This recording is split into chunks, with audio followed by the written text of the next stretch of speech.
I'm going to read a little intro of Herb so that you will know a little bit about him. He is a native of Oxford Hills. He served in the Maine State Legislature representing the Parkside neighborhood of Portland, the most diverse and densely populated square mile of Maine. He's an adjunct professor of history and political science at the University of Southern Maine and Southern Maine Community College. And he appears frequently on the History Channel when they're having programs about New England history.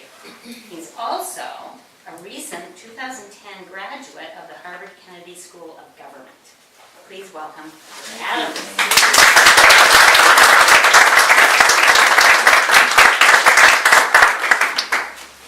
Well, there are so many dignitaries in the audience tonight that I have to make some attempt to point some of them out, or else I'll be in big trouble.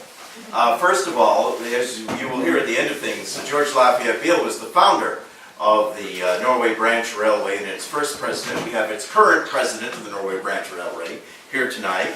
So an unbroken line of power, influence, we certainly can't be beat.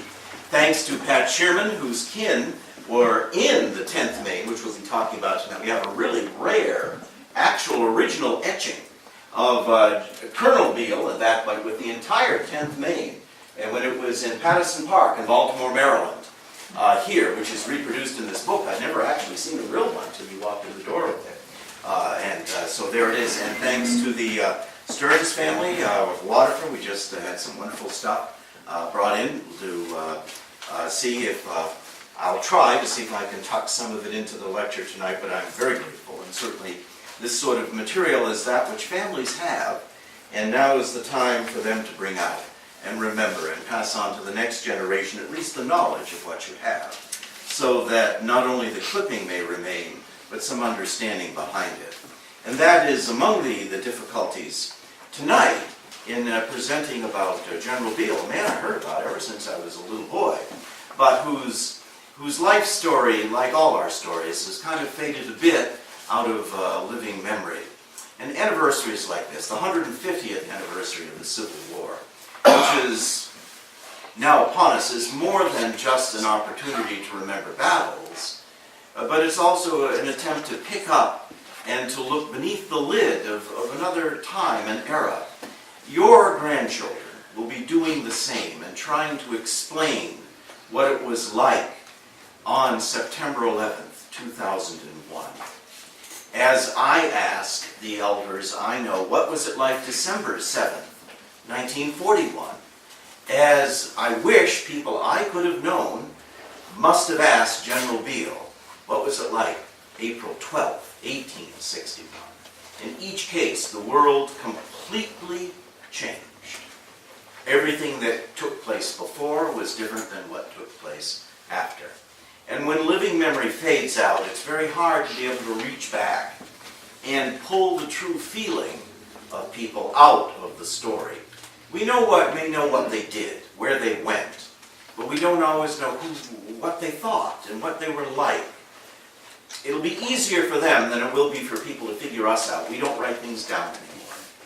Yeah, there will be a huge hole when you sit down to figure out what these days were like. And someone, when you are old, says to you, tell me about 9/11. It will be very hard unless you've written it all down, as it is for me to, in some cases, bring back these people to life.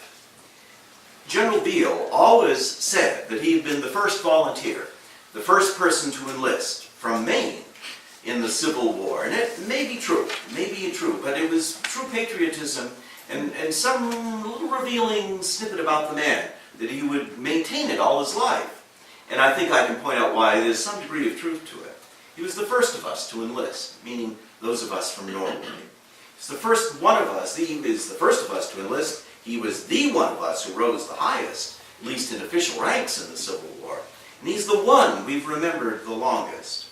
I do hope, however, we will take the opportunity throughout the upcoming 4 years of the 150th anniversary to remember many more in this 4-year remembrance, both large names and smaller ones, as the subject of tonight's presentation would have wanted us to do. They were Beal's father himself was a remarkable man.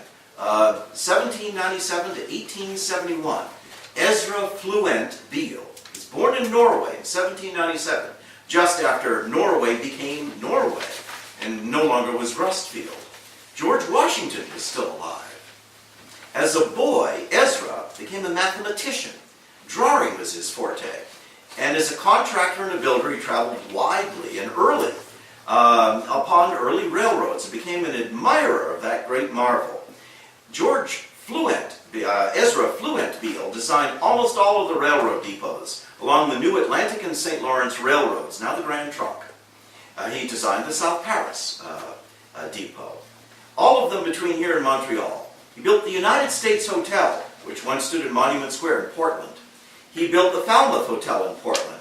Huge, enormous building. Lasted so long that both Richard Nixon and John Kennedy stayed there in the 60s. And of course, he built the original Beals Hotel in Norway. I remember it as a boy. Who else here remembers it? You've got to tell people what it was like.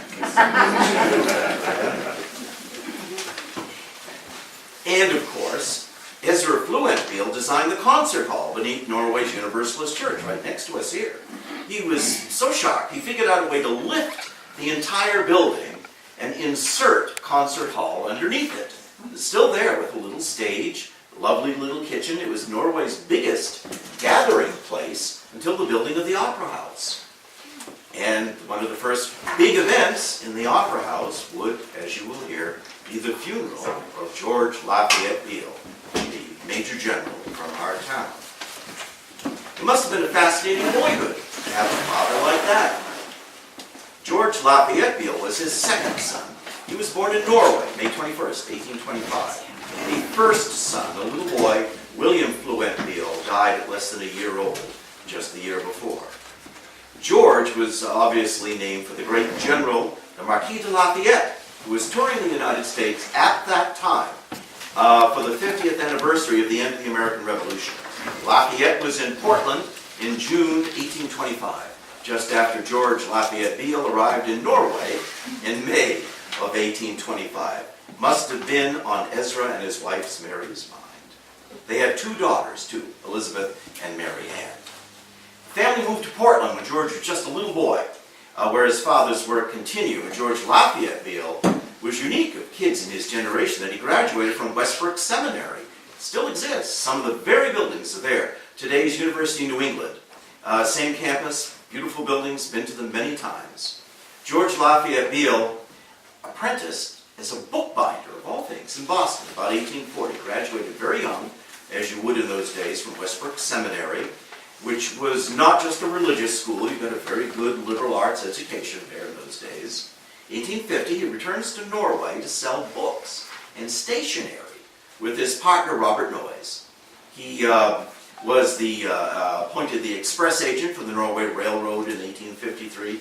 Big job when that railroad came into our little town. And there, you know, his story might have ended. Successful book dealer and newspaper salesman in a little town. How different our story would have been if we had any story about him at all. At about age 29 or so, he heard a different drum. He helped organize the Norway Light Infantry in September 1855. And in this militia outfit rose from private to captain by 1860. It was a state militia outfit.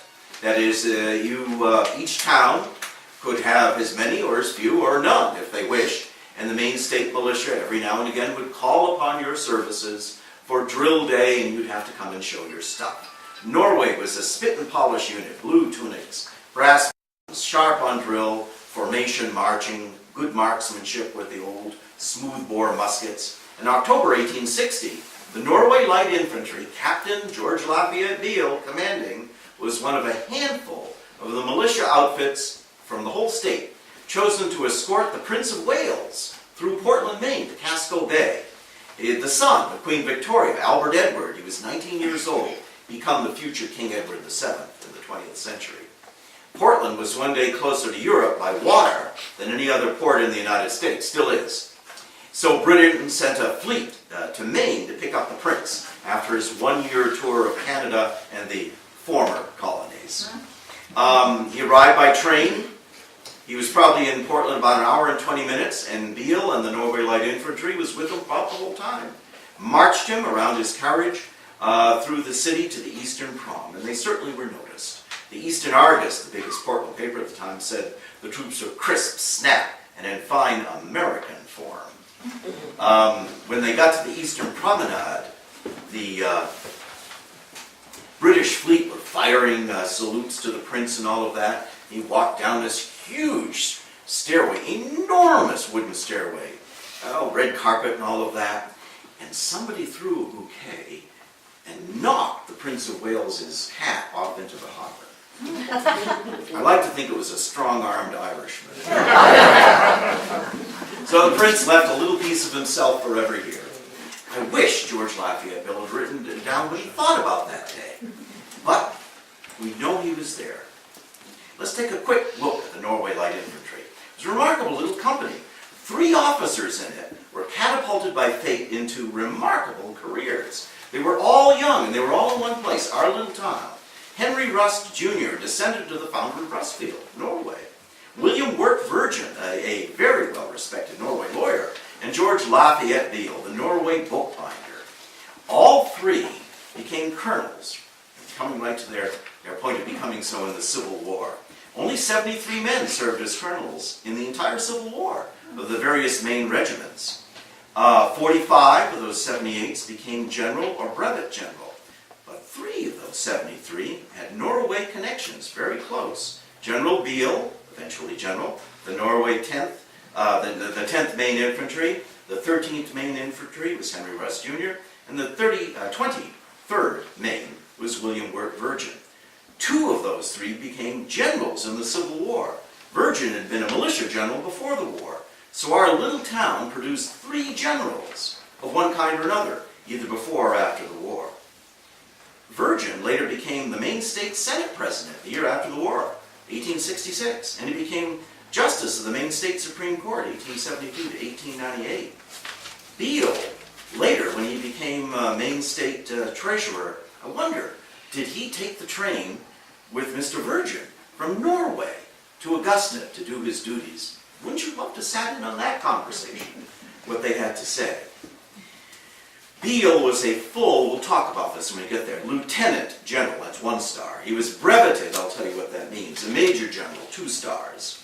Rust became a brevet, 1 star, Lieutenant General, just from our little tiny town. Well, fate came calling by telegraph. Fort Sumter was fired upon the 12th of April, 1861, a Friday, and the war was on. On the 15th of April, 1861, a Monday, Abraham Lincoln calls for 75,000 Northern troops to put down the rebellion. And on the 20th of April, a Saturday, the Norway Light Infantry gathers at Beal's Block, it says. That means the Beal's Hotel. In the building erected by George Lafayette Beal's father. And as they gather to decide what is going to be done, up clatters a horseman and handles George Lafayette Beal a telegraph that says, from the governor of Maine, Israel Washburn, this man. Those of you who got here early will find a picture of General Beal on one side of your sheet, and a picture of Governor Washburn, not a man to be tampered with, on the other side of your sheet. Can you muster your company into immediate service? If so, recruit additional men. Your company shall comprise 5 sergeants, 4 corporals, 1 drummer, 1 fifer, 64 privates. Answer by telegraph what you can do. Israel Washburn, Commander-in-Chief. Beal immediately replied, April 20th, your dispatch received. My company has voted to be ready to answer your call. Ranks not full, but will recruit at once. When must we be ready? Answer, meaning next telegram, your ball. George L. Beal, Captain, Norway Light Infantry. And so it's on. In that one telegram, George Lafayette Beal had finally found his life's calling. He is 1 month shy of his 36th birthday. And his world and ours changed forever. In the next set of telegraphs comes the news of the death of a young man named Sumner Needham, a native of Norway also, who is aged 32 years old, just a little younger than Beal. Sumner Needham is considered the first blood shed by the North in the War of the Rebellion. Sumner Needham had moved to Lawrence, Massachusetts, worked in the mills there, enlisted in the 6th Massachusetts, and they were the first set of Union troops trying to make passage through Baltimore, which is north of Washington. All the rail lines went through Baltimore, and it was a hot secessionist town. You could not go through Baltimore without stopping at one railway station and having go to the next, either by foot or by trams. Like North Station and South Station in Boston, they do not connect. The 6th Massachusetts marching between was beset by a mob, many of them badly hurt, and Sumner Needham of Norway, Maine, had his skull crushed by a paving stone. Unquestionably, he and George Lafayette Beal had known each other. They were a few years apart in age. The first death and the first volunteer, as George Lafayette Beal always said, and on papers he was. The news hit Norway very hard. The people of Norway were excited beyond measure, wrote Charles Whitman, and people and women and children did nothing but to discuss the future and the effect this attack on their way to protect the capital of our nation. The outrage at Baltimore raised the indignation of the boys to the highest pitch. They were ready for action. The papers were produced on April 23rd, and the 2 following days, 81 men signed the roll to go forth to battle for the right of the defense of their country. The name of George Lafayette Beal appears at the head of the list. Thus, 2 young Norway men, the first to die and the first to enlist, came from here. And the long, sad list of names to come will grow very sadly across the next 4 tragic years. April 27th, the company started for Portland to be mustered in. They marched through the streets of Norway, escorted by a large procession of citizens who had turned out to see their friends and relatives who had enlisted off to the war. The South Paris Band met them at the depot, designed by George Lafayette Beal's father. And an immense crowd had congregated, played stirring patriotic airs. The citizens of Paris had a big, bountiful collation, and the Stars and Stripes were run up on the newly elected flagstaff near the depot amid the deafening shouts of the people.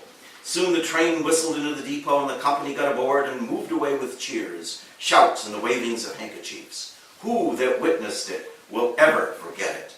The company was mustered into the service of the United States in Portland, May 3rd, 1861, as Company G, the 1st Regiment of Maine Volunteers. Because there were only a handful of militia units really prepared to head off right away, they all were allowed to stay as a single unit and were lettered rather than numbered under the 1st Maine Regiment. Should add here, George Beal was lucky to have 2 very able Boswells, 2 pen-pushing chroniclers who told us the story about his career that he apparently never did himself. I've not found that he wrote a lot about what he did himself. The first, of course, was C.F. Whitman, the Norway historian, who lived into the 1920s. I knew people, as a boy, I knew people that remembered him and told me about him. And in 1885, when memory was fresh, he wrote out the story of Norway in the Civil War in the Oxford County Advertiser, just 20 years after it happened. General Beal was still living, must have read it. Our own friend Ed Staples is working hard to transcribe all of that stuff, so we will be able to sit and read it as our forebears did 120 years ago. John Meade Gould was the other scribe. He lived to be 90 years old, died in 1930. A droll banker and a diligent diarist, dry-witty, world-weary, wide-eyed observer. And he was in Beal's 3 regiments that Beal was associated with. He was a private in the 1st Maine. Then he was sergeant major, appointed by Beal, in the 10th Maine, and then a major in the 29th Maine. So he knew George Lafayette Beal well. Wrote a book about it called The 1st, 10th, 29th Maine Regiment. We'll talk about that in just a moment. But also his diaries were finally found and printed in 1997. If you want to read the raw stuff and real stuff from which the more polite book was written in 1871, you've got to read this. I think the Norway Library has a copy. He admired General Beal, mentions him often. And many of the few things we're able to find about what was he like as a person come from this. A good read. I warn you, he's very blunt. He uses the N-word, uses a lot of cuss words. He didn't like fighting the war, but it was what a young man did. And he grew, in fact, to rather enjoy his military service and exited the service as a major. And all his life respected George Lafayette Beal. So, in fact, when they printed in 1871, this man, Mr. John Meade Gould's history of the 1st, 10th, and 29th Maine Regiment, printed in Portland in 1871, who is its frontispiece portrait? George Lafayette Beal. He respected him that much, and there he is. This is our man, as you can see in the pictures that you also have in your possession now. Now, the 1st Maine was a 3-month regiment. They thought things would be over in 3 months. They enlisted for 90 days. In June, they were stationed at Meridian Hill, which is on 14th Street, overlooking Washington, D.C. It's the road that leads to the Naval Observatory. And for 90 days, they battled an outbreak of measles, and they basically came home. The Norway Company, wrote Gould, is in the same hall with us, and is composed of as tough a set of giants as need be. None of your sallow, slender-built little boys here, said Gould. But they heard in the distance the Battle of Bull Run. They did not participate in it. It's clear the war was not going to be over in 90 days. And Norwegians were not going to be left out of that fight.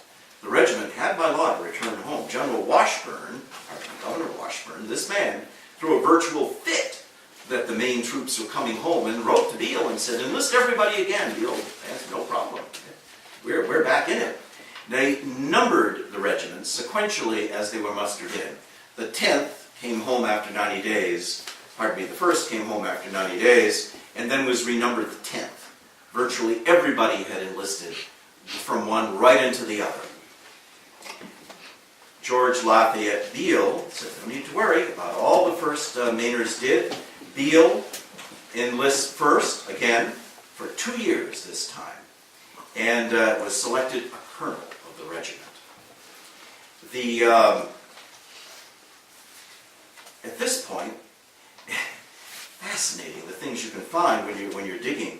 On October 8, 1861, the train bearing the 10th Maine back south to Virginia stopped in Portsmouth, and a new volunteer recruited himself to the company, Company H of the 10th Maine, where he remained for 4 years. Held no officer's commission, but he was known to everybody as Major. He used to eat with George Lafayette Beal, and often was given very good tents and all that. Major was a dog. Major was a huge black Newfoundland crossbred dog, weighing considerably upwards of 100 pounds. He accompanied the regiment on the march, and no member of the company ever became so weary or famished that he was unwilling to share his last biscuit with Major. At the battles of Cedar Mountain, which we'll be talking about, Antietam, and all other actions in which the regiment was engaged, Major was in advance of the front rank. Like many another hero, he had the good fortune to escape unharmed after them all. But he was at last killed in action on the 8th of April in 1864. He died like a hero, far in advance of the line, and had he been human, we should not have felt his loss more keenly. And I like the picture. General Beal riding ahead on his great horse, this big black dog running ahead of him into battle. Very, very Maine. General Beal arrives in South Carolina with the 10th Maine, which is very poorly provisioned because they were sent out of the state of Maine so very quickly by grim Governor Washburn. And he presents himself to General Sherman. Not the General Sherman you're thinking of, the other General Sherman, Thomas West Sherman. You think William Tecumseh Sherman is a tough, grizzled guy with bad language. You've never met Thomas West Sherman. Beal showed up and said, I'm afraid we have a half-equipped battalion here. And Thomas West Sherman says, I order you to take your regiment. And Beal said, we're going to go to Baltimore instead. And they did, down there. One Beal letter in the archives gives you a little bit of an idea of what he was like. I found this letter in the Maine State Archives. He's writing at Relay Station in the November of that year, back to Maine, to the Adjutant General, the Chief Bookkeeper of Maine. Dear Sir, We have this day received 500 blankets from the government, which we shall give to our men to make good those miserable things you furnished us.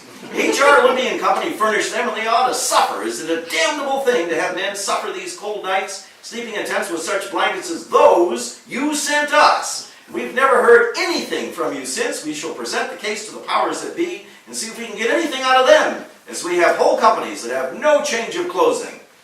Yours respectfully, George Lafayette Beal. And it's the only letter I've found from him thus far. You can hardly read it. He's very, very nice in writing. But if you read his few letters, you can gather probably why he didn't write his memoirs. I don't think he considered himself a good author.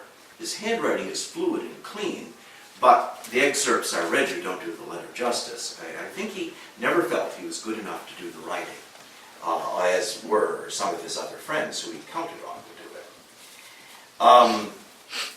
Thanksgiving Day was fitly and faithfully observed. The folks in Norway sent all sorts of stuff south. They were supplied with stuffed turkey, chicken, so on. During the winter, the 10th Maine guarded the railroad, the Baltimore and Ohio Railroad. This is that camp, thanks to Pat Jan for bringing it over. This is that very camp. I like to think one of these little figures is Colonel Beal. I like the little kid way down in the corner waving his hat. Huzzah! This is in Patterson Park, New Jersey, when they were, Patterson Park, Baltimore, where they were camped for some time, guarding that railroad. After inspection, they were very spit and polished and spiffy outfit. They looked like soldiers, they were soldiers, said Colonel Miles. Colonel Beal's regiment was always noted for its excellence in drill and its fine appearance. And other soldiers called them the Bandbox Regiment, meaning these guys looked like they were going to march into the bandbox and play tunes rather than go out to the field and fight. Well, they weren't going to look spiffy for much longer.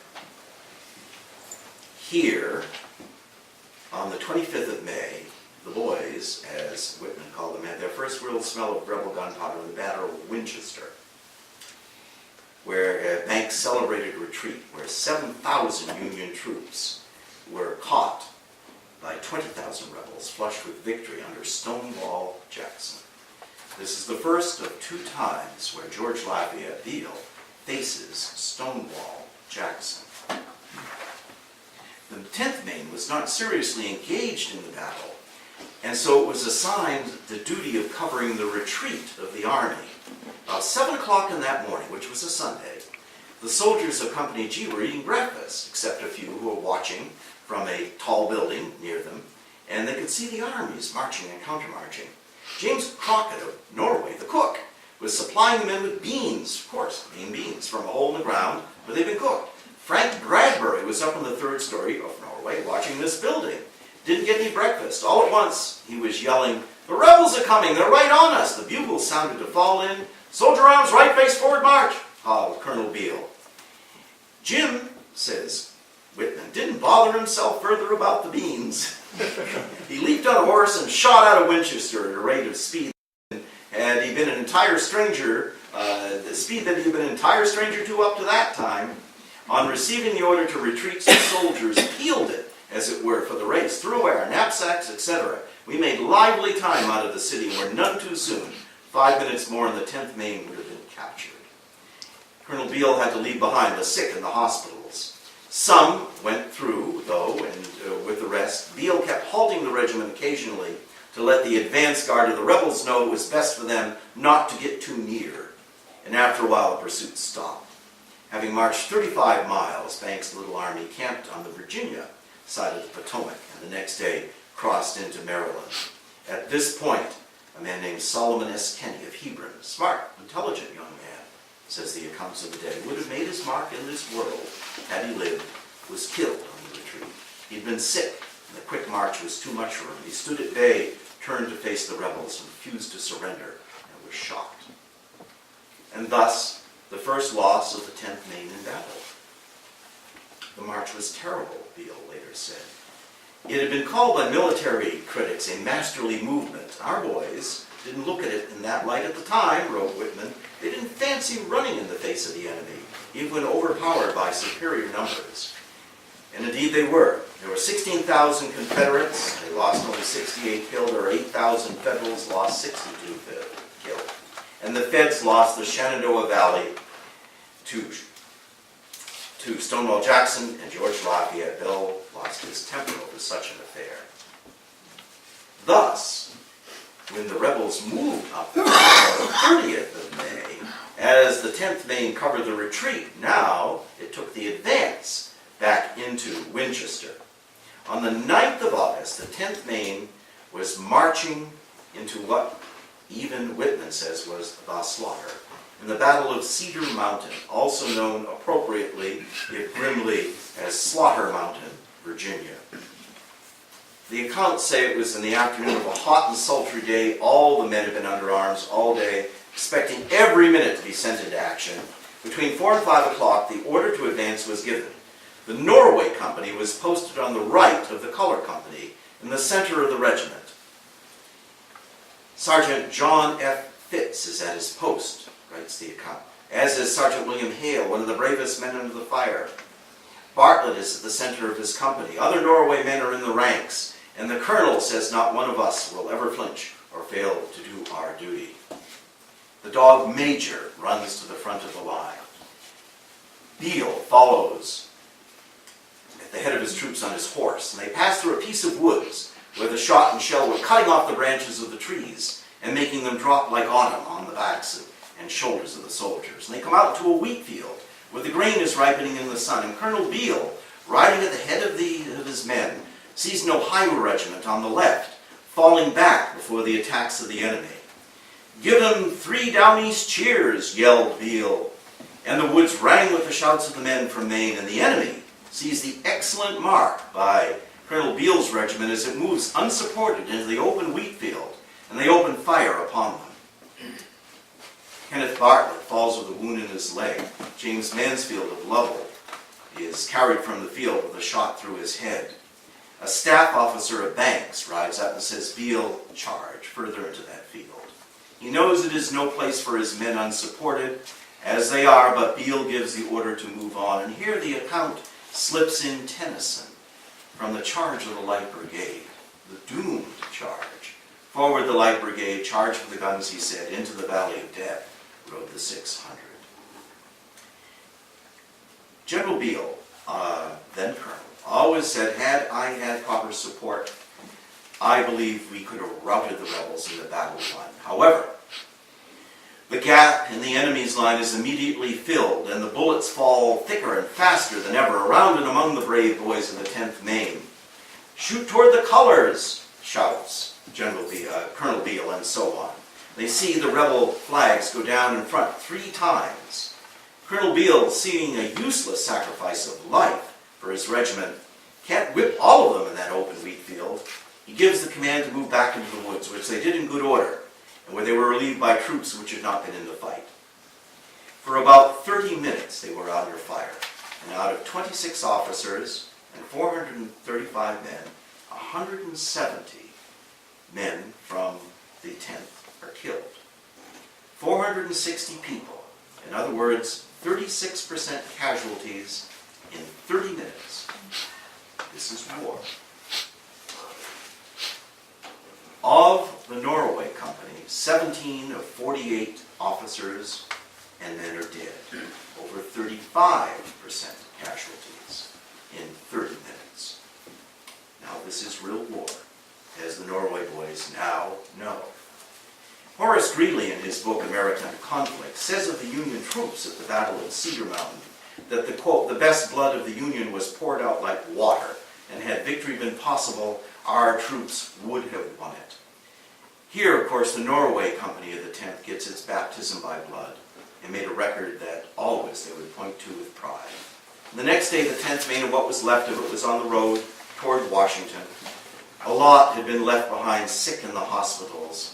Once again, Beal is leading his men unwillingly on retreat, but this time towards a place that you have all heard of, called Antietam. Antietam, the Confederates call it Sharpsburg, is the bloodiest day in all American history. Never have so many Americans slaughtered each other in a single day, in a single place, the 17th of April, 1862. Over 23,000 people are killed, wounded, or missing. It is the poem, it is the terrible battle and the marching to that battle that inspired the poem Barbara Fritchie, about Stonewall's march through Fredericksburg. Shoot, if you will, this old gray head, but spare your country's flag, she said. He who touches a hair on that old gray head dies like a dog. March on, he says Stonewall, leaving his men to this very battle. It's also the battle you may have heard of, where a private, sitting down in the grass, finds 3 cigars, hooray, wrapped in paper, and unwraps them, distributes them, starts to use the paper to light the cigars, and realizes what he's got is a copy of Lee's orders for the day. Famous, you can't make this stuff up. The war turns on things like this. It was the early morning of a pleasant September day, said the accounts of those who were there. The sun had risen upon 2 armies, the hope and promise of patriot and traitor, arrayed for a contest which had been called and would be the bloodiest day America ever saw.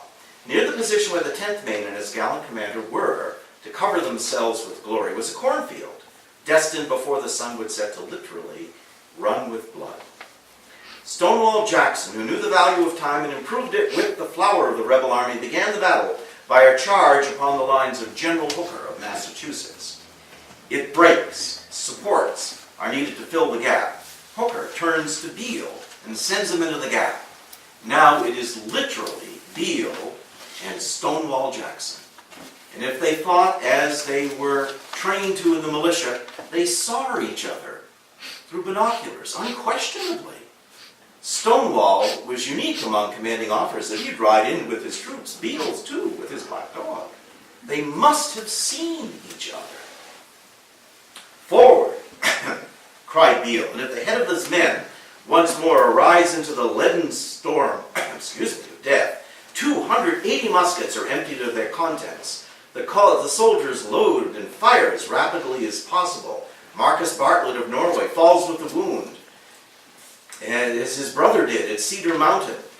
Charles Pressey of Norway, remembered as a young man of excellent character, who had been watched over by Beal and Captain Blake as a father when a soldier boy, shot in the breast, killed instantly. James Merrill receives a wound for which he's discharged from the army. But the fire is severe and the men are falling all through the ranks. A sharpshooter in a tree within the rebel line sees the soldierly form of Colonel Beal riding back and forth, unscathed through the storm, and the bullet strikes the top of his boot and cuts his boot off. His horse turns, and as it does, it receives a shot in the head, just like that, which, but for the horse turning, would have killed Colonel Beal dead on the spot. The beast rears and plunges and falls, while Beal dismounts, and he gets a shot then, which passes through the flesh of one leg and lodges in the other. Having your horse shot out from under you is not a small thing. A beast weighing 1,000 pounds in agony falls on you. Plus, you get shot through both legs, and he thus is carried from the field. No ground was taken. No ground taken by the 10th Maine was ever lost. The fighting in their front became less severe while other points were being hotly contested. There were nearly 300 officers and men in the 10th Maine under fire at Antietam, and they lost and killed and wounded 71 men, from whom 7 were officers, 24% casualty, and Colonel Beal too. This on top of 36% casualty just a few weeks before. 60% casualty in 2 weeks. And though he had a very grave double-leg wound, in 30 days, Colonel Beal rejoined the regiment. And that winter, he asked the War Department, in view of the fact that the men were so soon to be mustered out, to let him take the 10th Maine to Washington, where all the men, including the recruits, might enlist for 3 more years, and then get a month to go home on furlough. General Hooker inspects the regiment, says, "You know, I cannot spare such a regiment, Colonel Beal. I'd rather have your regiment for 6 weeks than a new one for 3 years. So they have to re-enlist where they are. Antietam was the last battle in which the old 10th was engaged, and on the 8th of May, 1863, as witness says, Johnny came marching home and was mustered out. Stonewall Jackson is killed that day. By accident, his own troops fire on him, and he is killed The last major foe he faced in battle was our man, Colonel Beal. The Confederacy has turned back at a terrible price at Antietam. Terrible price. Bad for the North as the Confederacy could give us. And it's as far north as the Confederacy ever gets, except for one other place called Gettysburg, which is a little further north in Pennsylvania. Antietam is a very costly victory, which lets President Lincoln issue the preliminary Emancipation Proclamation. Now the war is about slavery, ending slavery, not just knitting the Union together. And America will never be the same after Antietam. The War Department now, June 1863, issues an order authorizing the organization of veterans regiments. And about a month afterward, Colonel Beal is given permission by the governor of Maine to raise such a regiment, since the 10th has technically gone to sleep. Continues for a while as the 10th Maine Battalion. Mr. Longley has kindly opened a book over there so you can read about the 10th Maine Battalion, but the 10th Maine Regiment now passes away. Now the 29th Maine is the next number available. Colonel Beal is given that job to command the 29th Maine Regiment of Infantry, with many men from the old 1st and 10th by his side, and 21 surviving Norway boys join him. All re-enlist for 3 years or until the end of the war. And they are sent southward into the so-called Red River Expedition. On the 1st of February, 1864, the 29th starts for New Orleans, where it's been ordered to rejoin General Banks's army. In 10 days, it arrives at Key West, Florida, but was not allowed to land on account of having 2 cases of smallpox on board. And despite that, the Norway boys take all their clothes off, and despite the sharks in the harbor, jump in for a swim, until their own pickets on the shore start firing at them in the water, and they reluctantly get back upon the ship. Never tell a Norway guy he can't go for a swim. The Union's Red River campaign in Louisiana is a colossal failure. Even with 44,000 troops and 90 ships, the Union Army and Navy barely reached Shreveport, Louisiana, the capital of the Western Confederacy. And outnumbering the enemy 2-1, the Confederates, nevertheless, forced them back, including the 29th Maine. They are forced back into the Mississippi and forced to turn inland to a place called Sabine Crossroads, Louisiana. And there on the 8th of April, 1864, the contest opens in the middle of the day. The rebels are posted in pine woods behind the summit of a small hill over which the road runs. And between 4 or 5 o'clock in the afternoon, as the Union Army attempts to advance, the rebels drive them back over the brow of this hill into the advancing face of the 29th Maine, riding up the road.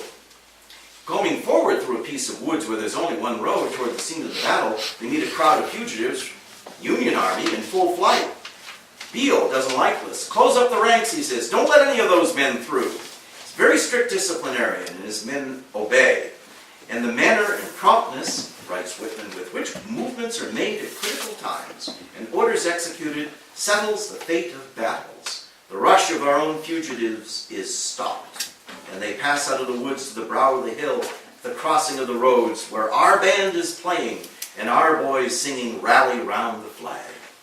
And they form in line just as the sun is sinking in the west. Whitman writes, the supreme moment in the Norway Company's history has come. Will it guard the colors and has the post of honor? Will it do its duty, yea, and more? The rebels charge up the hill to finish the battle with the rout of the Union troops, and they charge with the rebel yell. Colonel Beal is down to 600 men, and as he rides along the line, he orders them to all lie down and set up their knapsacks as a temporary breastwork. Now, as frail as that seemed to the soldiers at the time, as Whitman says, for those who'd never been in battle, the result proved the wisdom of the action, for when the battle was over, our knapsacks were found to be riddled with bullets. This, while Beal is on horseback, charging back and forth. He can't walk very well, still wounded in both legs. Every man in the regiment, anxious, says Whitman, to fire into the advancing foe, but Beal directs them to wait till a proper time shall have arrived. And up the hill, slowly the Confederates come and come and come. Drums beating, flags waving, until Beal yells, fire. And then there's a crash and a deadly volley that follows. It fell on the rebel line, says one witness, like a thunderbolt, and tore it to pieces. And again they move on, and again they cut them like grass. This is Bunker Hill all over again. Nathaniel Banks rides up to Beal in the 29th and says, General Banks now, to Colonel Beal, and says, men, all depends on you. You can stop the rascals where they are. And when the shout of Cedar Mountain rolls down the line, he takes off his hat and grandly bows to Beal and the regiment.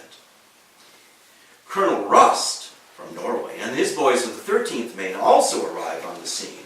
What was it like for Beal and Rust to see each other, a great distance across the field? These guys grew up together in Norway, and here they are, fighting down here in these swamps. They get into the fight as well. Beal and the men now hear the rebel yell and fire heavily into the rebel troops, and the yell dims away. And the Union shout rises gradually on the evening air. And as the 13th and the 29th, both commanded by Norway men, ride forth onto the field, they know that the victory is won, and the day has been saved, and the army too, and Maine has won honor enough for one day. And here General Beal wins the star of a brigadier general. One star, a real brigadier general of volunteers. During the night, the 29th once again is appointed to cover the retreat of the army. Says General Banks, you cover the retreat, Colonel Beal. I assign you this duty because you have done so well in battle. I can depend upon your regiment in retreat. It's shown itself capable of any duty. The 29th and the rest of the army reaches the Mississippi. They're joined by the veterans of the 10th Maine Battalion. On the 5th of July, 1864, the whole regiment, thank goodness, goodbye to Louisiana, which it did not in the least regret leaving, and embarks to Fortress Monroe, Virginia, and is going back to Washington. And there, Colonel Beal is sent to meet and to join forces with none other than the Cavalry General Philip Sheridan. Colonel Beal is now breveted Brigadier General as well. He gets his actual star in a little while. Brevets, now I should tell you what they are. Brevet, in the Civil War, you could be breveted for gallantry. There were very few medals given. They invented the Congressional Medal of Honor during the Civil War, but it didn't have the panache it does now. You were honored by given brevets. It's a French word. You were given honorary title and rank, meaning you could wear the star of a general.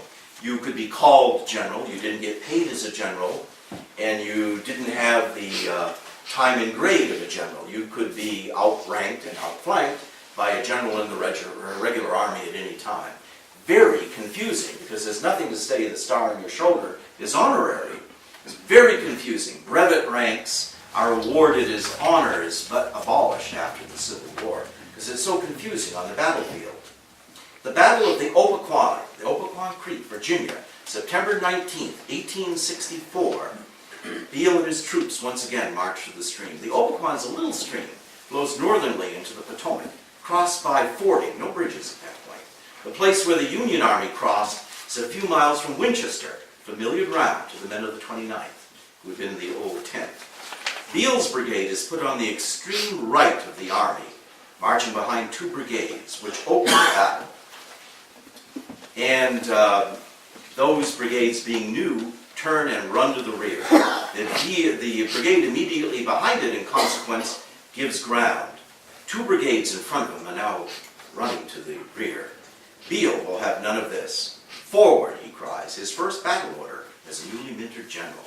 With two brigades, 5,000 men, charging to the rear, he charges forward and passes with his men out of a piece of woods into a clearing. And General Banks shouts to him, "Have this thing stopped!" General, don't you love that? I mean, you're commanding officer, doing everything, your commanding officers, "Have this thing stopped." You know what? Okay.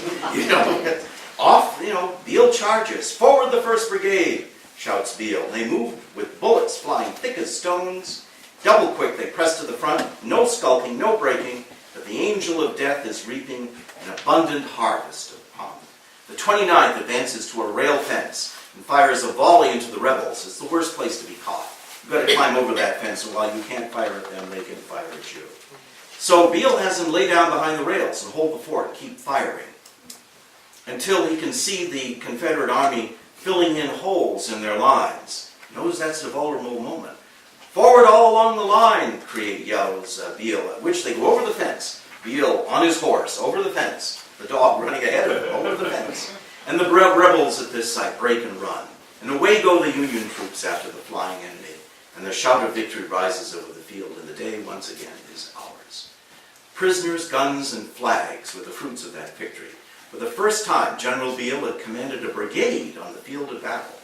5,000 men, and he handled them splendidly, and to the entire satisfaction of his superior officers. The 29th all go into town that night and paint it red, said all the accounts. But not Beal. He's a teetotaler. And everything in life has its ups and downs, writes Whitman, but it's better to take the downs first and the ups last. Now, of course, Cedar Creek, Winchester, Opequon, losses, victories. The regiment now is in the valley of the Shenandoah. And there, in the 8th of November, Beal lines his troops up to vote. It was the first time people could vote in the field. The regiment overwhelmingly voted for Lincoln. 175 for Lincoln and 41 for McClellan. Beal voted for Lincoln.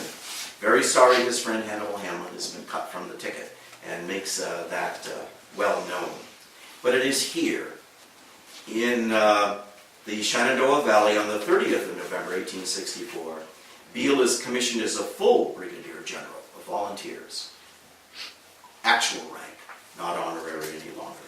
And it's there in the Shenandoah Valley that the war finds General Beal on the 29th of May, 29th May, on April 1865, the end of the war. Beal is able to march his troops to Relay House, a small place in the Shenandoah, and there they stand while the funeral train of Abraham Lincoln passes them, taking his body back to Springfield, Illinois, bearing with him as one of his pallbearers from Stoneham, Maine, our friend William Warren Durkin, friend of the Stearnses, of course, as one of Abraham Lincoln's pallbearers. It went by draped in black, and the soldiers formed at the station, and all uncovered their heads as the train rolled by. 21st, the regiment was sent to Washington, and in May it was marched through the streets of the capital in the Great Grand Review, so-called, the last march of the Grand Army of the Republic, where the two mighty armies that had overthrown, as they said, the host of treason, the Army of the Potomac and Sherman's Army of the West, ride by the White House up Pennsylvania Avenue, past the Capitol, Beal on his horse leading his brigade, and off into history.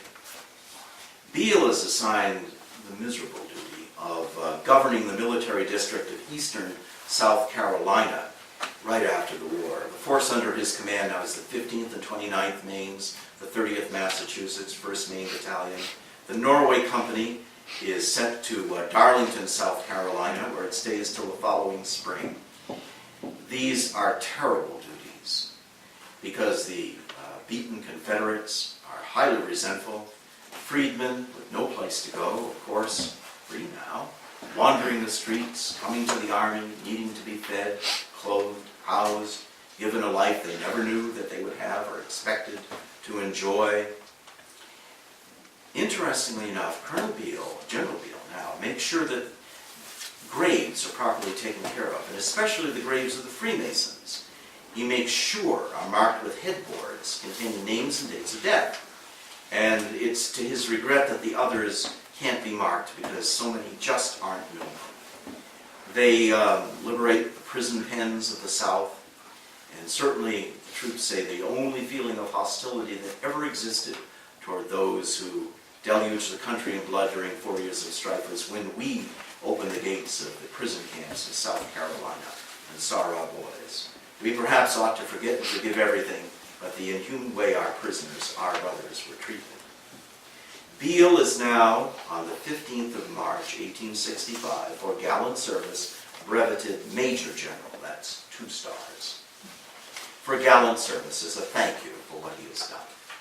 Beal is mustered out January 1866 with 1 full general star on his shoulder, an honorary 2nd star on his record, and 2 bullet wounds through his legs, which bothered him all the rest of his life. Whitman, who must have known Beal, and must have talked with him when he wrote his pieces for the Oxford County Advertiser, addresses somewhat unusual words to him. A few words relative to General Beal, and I'm done with the Norway men of the 29th, writes Whitman. When I began writing these articles, I had an idea that he, Beal, though a fair officer, would make a better appearance on dress parade than on battlefield. And as I looked into the record, I found I was mistaken. I haven't colored the record at all. Nothing more than strict justice in these articles has been done to him. The fact is, General Beal is a greater military man than his townsmen have generally ever given him the credit of being. It happened he held important positions in several battlefields where he rendered invaluable service to his country. Let us not wait until he is dead before according to him the full merit of his services and his just deserts at our hands. His greatest fault, perhaps, was in doing too much for his own men in his own town, and in feeling that a Norway man was a little better than anyone else. There's an example, which I'm going to give you in a moment, but I want to tell you about the rest of General Beal's life. After the war, Beal serves as a delegate to the Republican National Convention, which nominates Ulysses Grant for president.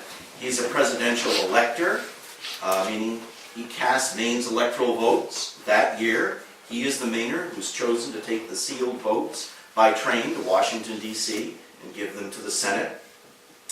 1872, he's appointed pension agent at Portland, in charge of getting pensions, keeping the paperwork straight for all the Civil War veterans in the southern half of the state. Very important job. He holds it with great ability and fidelity until the office is transferred to Concord, New Hampshire. He was the first department commander, meaning state president, of the organization called the Grand Army of the Republic. And he was commander also of the Military Order of the Loyal Legion, the Officers Association, from 1893 to 94.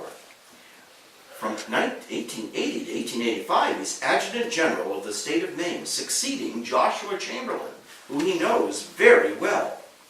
Colonel Beal then serves as Maine State Treasurer, elected by the legislature from 1888 to 1895. Till then, and I think till now, the only Oxford County man ever to serve as such. He was very close to Joshua Chamberlain. When General Chamberlain was very old and his wounds kept opening up, they never healed correctly, it was General Beal who often was summoned to bring Chamberlain home and see him safe. It is beside General Beal that General Chamberlain is photographed on his last visit to Little Round Top, Gettysburg, where the 20th Maine under Chamberlain became eternally famous. In 1889, pilgrims, says the photo caption, making a pilgrimage to the great landscapes of their youth. That is the other picture that you're holding. The picture of Chamberlain and Beal and all those people. General Beal is number 1. He's an older man wearing a bowler hat, heavy set, mustache. Joshua Chamberlain is number 2. An elder man, fairly ill, standing on that small rock. The gentleman in the white top hat, number 3, that's General Manning of Portland. But the statue that you see is General Warren's statue, which still is on Little Round Top, of course. And there he is, head and shoulders of bronze, head and shoulders above all the rest. You look way off at the end of the line, the professional photographer is leaning against his camera. There are photographers who made their living by standing on places like Round Top and taking your picture and selling it to you later. There he's sitting, leaning rather disgusted at the other end because somebody else is taking the picture. A friend of mine took this photograph. I discovered that picture in the 1990s and had it copied. Went to Round Top with that picture and using it, positioned himself behind the statue of General Warren, found that rock Chamberlain was standing on and stood there for his own picture. So there you go. Now I would stand where Beal was, of course, but go off to the side. General Beal, of course, had a long life yet to live, but as with many of the Civil War soldiers, their action on the field was one of the greatest parts of their lives.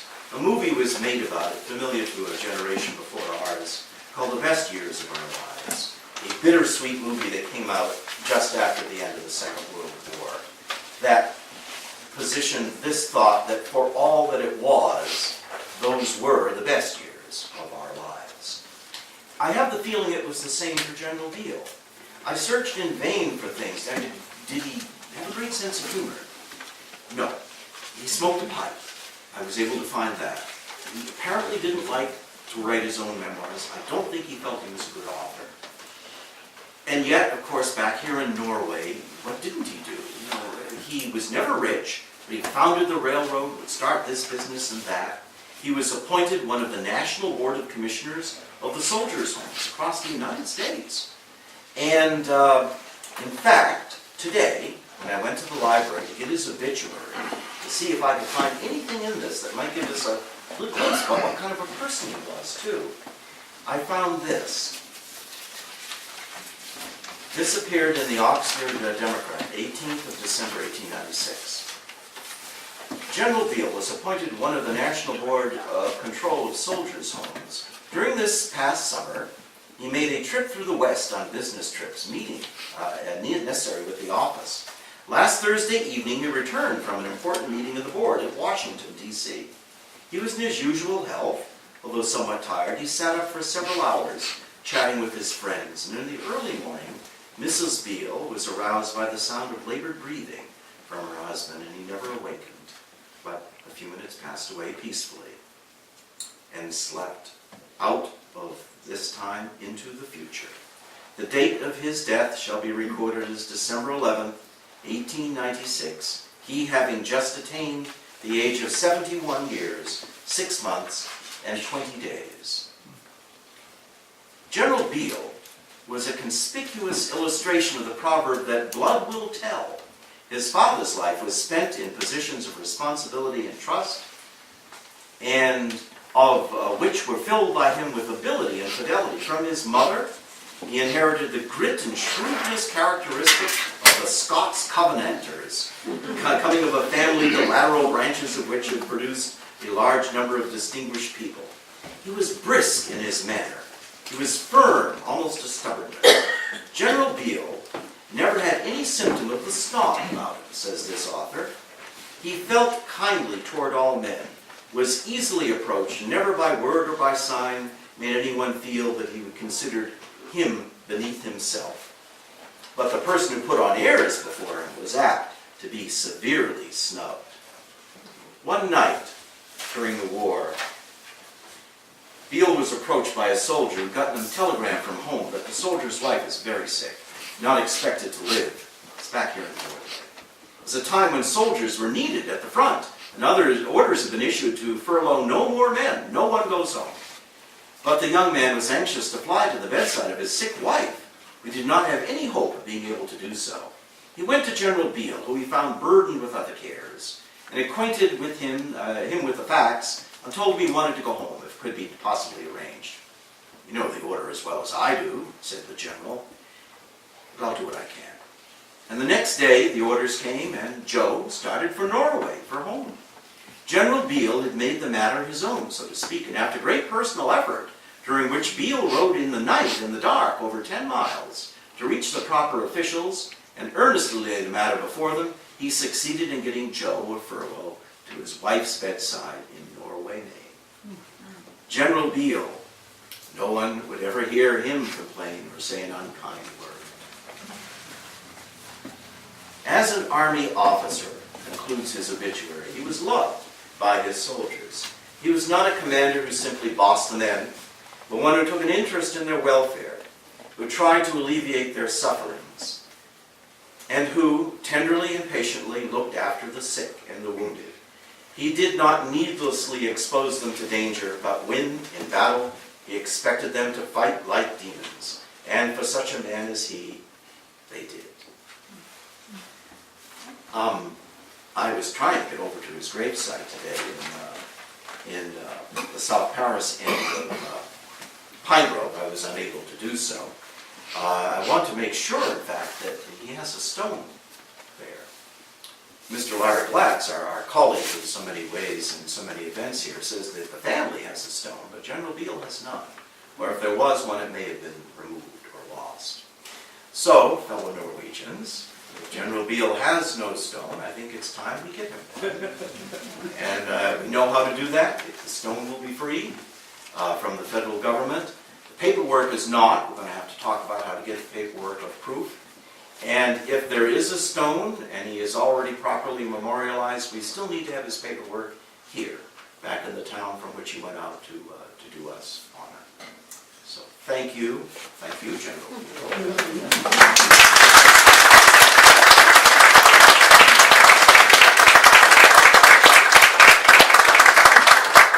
I hope what you'll do is take a turn one by one, come up here and see his ceremonial sword, which is right here. General Beal's fellow officers of the line and of the staff in April 1863 had this sword engraved to him. It's a fine presentation sword. On it, it says, "Merit is greater than fame." And there is what we will put on his stone.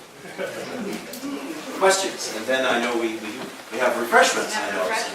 You know, we don't stand between refreshments and people, but questions, I'll take a couple of them. Well, seeing, oh yes. Where is the stone located or supposed to be located? I don't know. It's in the South Paris end of Pine Grove. My grandparents are in the Norway end, and so that's the end I'm much more acquainted with, near Melly-Dunham and near Christine Stevens, C.A. Stevens, his first wife. But he's in the South Paris end, and I'm going to try to find it. It's a very large stone, Harry. Is it? It's very close up to the fence. You can actually see it from the road. Does he have an individual stone?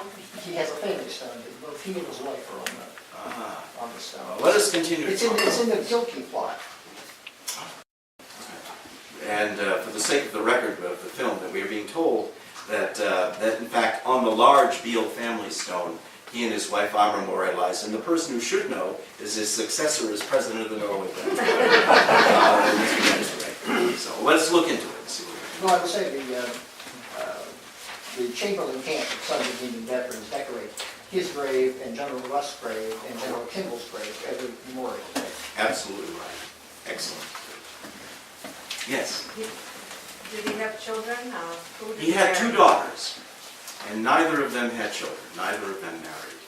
I think there are collateral Beal descendants, because his sisters did marry, and they did have children. So it'd be interesting to see that if we can trace the line down. General Beal himself has no living blood descendants of himself, but of his sisters there are. You know, I was told this by Elin Brown. Anybody here remember Elin Brown? Yeah. Wonderful man. Oh, I knew him when I was, about 20, 25. I'd go visit him. He was 100, close to that. Wonderful man. He told me that he could remember General Beal's two daughters rocking in hammocks on the porch of the gingerbread house, and they would offer him lemonade. I hope that's true. So did they live in the gingerbread house? You're the one who told me they did. And the story goes round and round. Don't go by that. I Yes. would just be interested to see like a show of hands of how many people here had ancestors in the Civil War. Oh, well, that's a good question. How many, for the sake of the film, how many people here had kin, ancestors who fought in the Civil War? Not, and you're raising both hands or just stretching?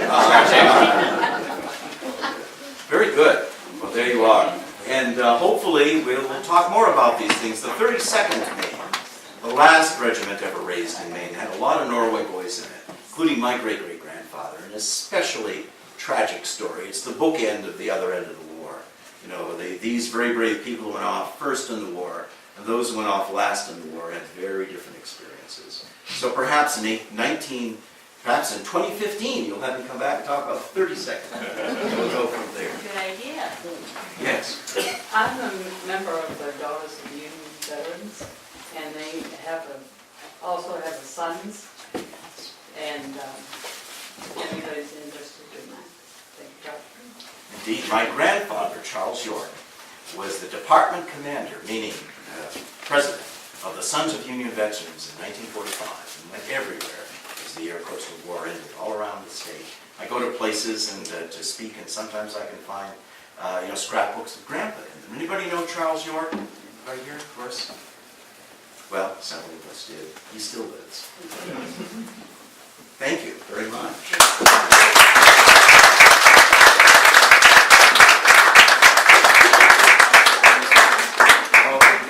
The Civil War Memoirs of George Whitman, which is my understanding they are also for sale here at the Norway, for sale at the Norway. They're right here. It's a good book. This is very good letters.